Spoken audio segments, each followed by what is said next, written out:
Bharat, UK, CETA और तमिलनाडु की export as, यानी कि भारत और ब्रिटेन के बीच हुआ comprehensive economic and trade agreement, यानी जिसे हम सीटा के नाम से जानते हैं, सीईटीए।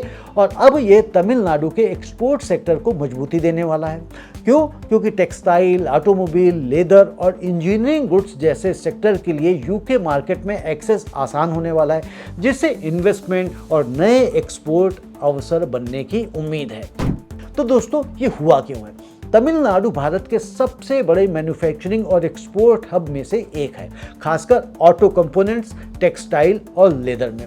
यूके के साथ ट्रेड डील का मकसद टैरिफ कम करना और नॉन टैरिफ बैरियर आसान बनाना है, ताकि इंडियन मैन्युफैक्चरर सीधे यूके के कंज्यूमर और इंडस्ट्रियल बायर तक पहुंच सके।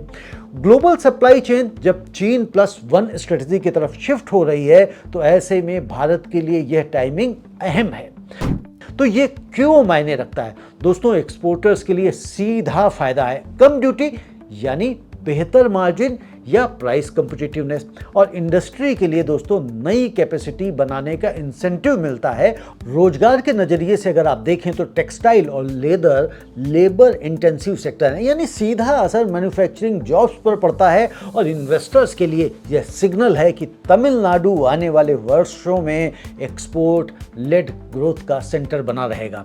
अब इसकी रिस्क एंड अपॉर्चुनिटी एनालिसिस अगर आप देखें तो अवसर दोस्तों यहाँ पर बड़ा है, अपॉर्चुनिटी बड़ी है, क्योंकि यूके जैसा डेवलप्ड हाई वॉल्यूम मार्केट खुलना क्वालिटी और वैल्यू एडिशन दोनों को बढ़ावा देता है। लेकिन रिस्क यहाँ पर यह है कि अगर करेंसी या ग्लोबल डिमांड में उतार चढ़ाव आया या यूके की इकोनॉमी सुस्त पड़ी, तो शॉर्ट टर्म में फायदा उतना तेज नहीं दिखाई देगा जितनी उम्मीद की जा रही।